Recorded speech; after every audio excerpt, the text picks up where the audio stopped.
প্রিয় শিক্ষার্থী বন্ধুরা, ফিনান্স ও ব্যাংকিং এর আমাদের অধ্যায় 3 এর আরো একটি ক্লাস নিয়ে তোমাদের সামনে হাজির হয়ে গেলাম। আমাদের এই অধ্যায় 3টা থাকছে এসএসসি দ্বারা যারা 2027 সালের ব্যাচ আছো এবং যারা নবম শ্রেণীর শিক্ষার্থীরা আছো তাদেরকে উদ্দেশ্য করে, কারণ তাদেরই কিন্তু এই পূর্ণাঙ্গ সিলেবাসের একটা খুবই গুরুত্বপূর্ণ অধ্যায় হচ্ছে এই তৃতীয় অধ্যায়। এবং আজকে আমরা আলোচনা করব আমাদের পর্ব 2 নিয়ে বন্ড ও ডিবেঞ্চার এই টপিকটা থেকে যে বহু নির্বাচনী প্রশ্নগুলো তোমার পরীক্ষায় থাকতে পারে সেগুলো নিয়ে। প্রথমে বলে রাখি, এই বন্ড এবং ডিবেঞ্চার এটা খুবই ছোট একটা টপিক এবং এখান থেকে সাধারণত বিগত বোর্ড প্রশ্ন যদি আমরা বলি খুবই কম পরিমাণে বোর্ড প্রশ্নই কিন্তু এখানে আছে, তবে যা আছে সবগুলোই ইম্পর্টেন্ট, সবগুলোই আমাদের এখানে শিখতে হবে।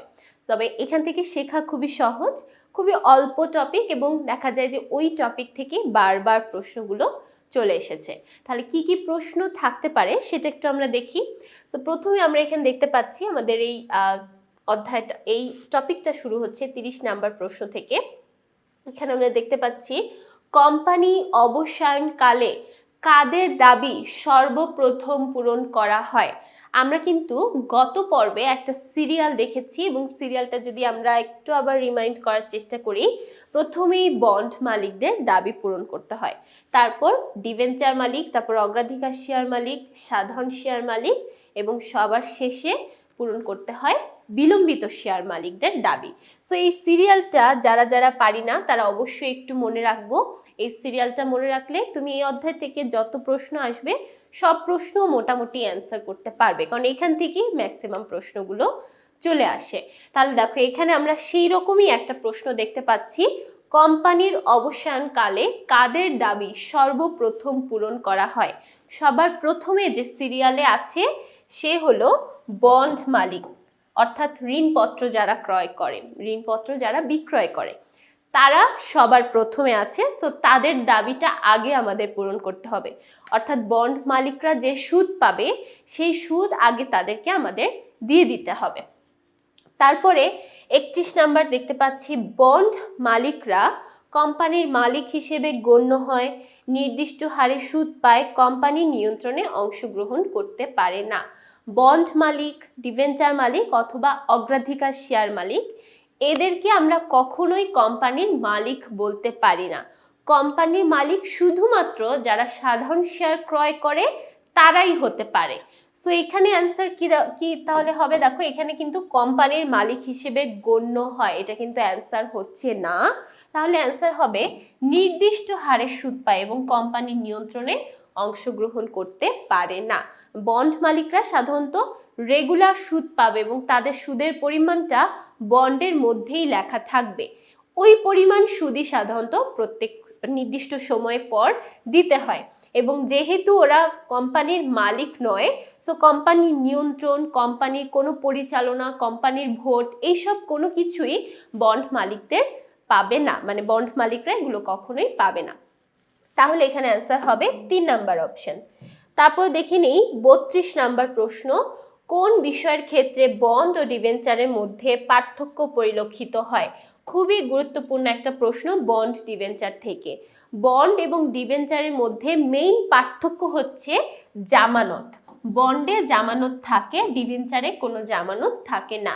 এটাই হচ্ছে সবচেয়ে গুরুত্বপূর্ণ পার্থক্য এবং সবচেয়ে প্রধান একটা পার্থক্য। এবার দেখো আমরা তো পার্থক্য দেখলাম, এবার দেওয়া আছে বন্ড ও ডিবেঞ্চারের মধ্যে মিলের জায়গাটা কোথায়। পার্থক্য তো বুঝতে পারলাম জামানত আছে, কিন্তু মিল কি আদৌ আছে বা মিলটা ঠিক কি সেটা এখানে দেখো বলছে জামানত বিহীন বিনিয়োগের ক্ষেত্রে। এটা একদম ভুল একটা কথা, কারণ জামানত একটাতে থাকে আরেকটাতে থাকে না। কোম্পানির মালিকানা পাওয়ার সুযোগ থাকে, এটাও ভুল, কারণ কোম্পানির মালিক কখনোই এরা হতে পারবে না। মুনাফার হার উল্লেখ থাকে, হ্যাঁ এটা কিন্তু থাকে, মুনাফার পরিমাণটা ঠিক কতটুকু থাকবে এটা বলা থাকে। অগ্রাধিকার শেয়ারে রূপান্তরের সুযোগ থাকে। বন্ড ডিবেঞ্চার আমরা চাইলে রূপান্তর করতে পারি, তবে সেটা সাধারণ শেয়ারে রূপান্তর করতে হবে, অগ্রাধিকার শেয়ারে চাইলে আমরা রূপান্তর করতে পারবো না। সো এখানে মিলের জায়গাটা ঠিক কি, মিল হচ্ছে এই দুইটার মধ্যেই মুনাফার হার উল্লেখ করা থাকে, অর্থাৎ একটা সুদের হার বলা থাকবে এবং সেই সুদের হারেই তোমাকে সুদ দিতে হবে, মাস্ট সুদ দিতে হবে। সো এর জন্য দুইটার মধ্যে মিল হলো মুনাফার হার উল্লেখ করা থাকে বা সুদের হার উল্লেখ করা থাকে।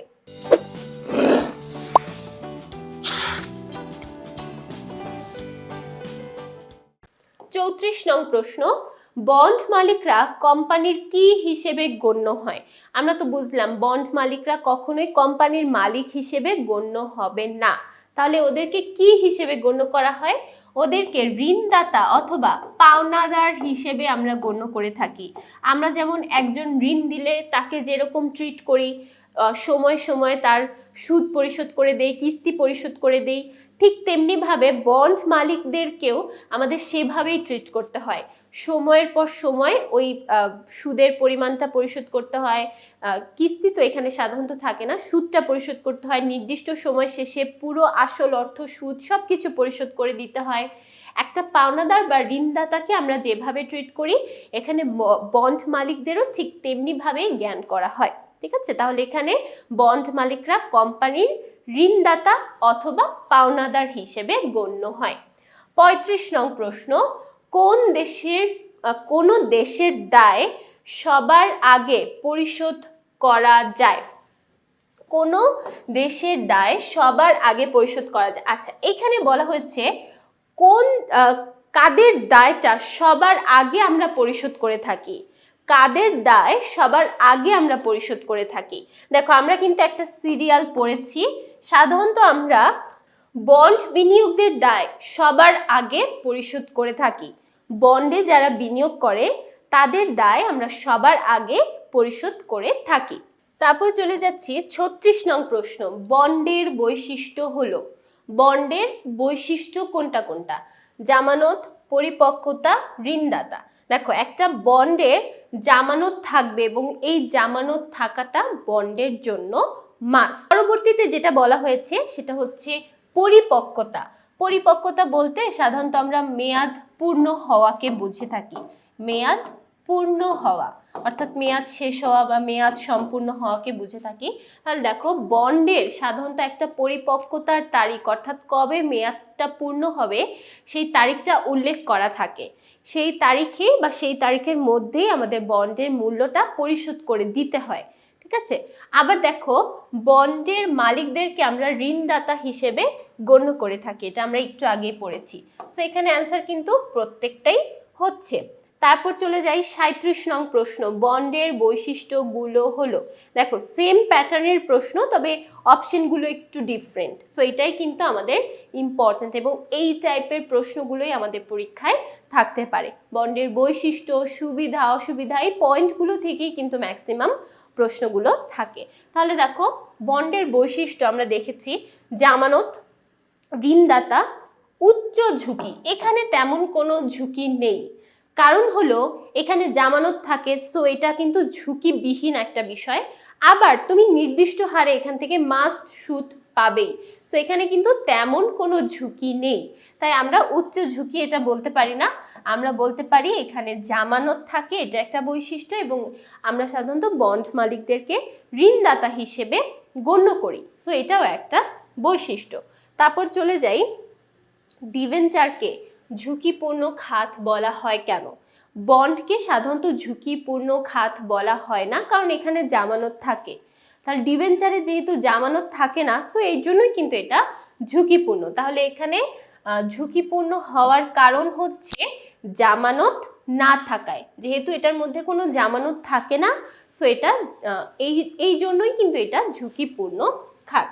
তারপর দেখো, পরবর্তীতে দেখি 39 নাম্বার প্রশ্ন, ব্যবসায়ী সেলিম সবসময় ডিবেঞ্চারে বিনিয়োগ করেন কারণ এর সুবিধা হলো। এবার দেখো, তাহলে ডিবেঞ্চারের সুবিধা কি কি সেটা দেখতে বলা হয়েছে। নিয়মিত আয়, হ্যাঁ অবশ্যই আমরা ডিবেঞ্চার থেকে নিয়মিত আয় পাই। জামানতবিহীন, এটা কিন্তু কোনো সুবিধা না, উল্টা এটা আরো অসুবিধা, কারণ জামানতবিহীন থাকলে সেটা ঝুঁকিপূর্ণ একটা খাত। সো জামানতবিহীন এটা একটা অসুবিধার মধ্যে পড়ছে, এটা কিন্তু সুবিধার মধ্যে আমরা বলতে পারি না।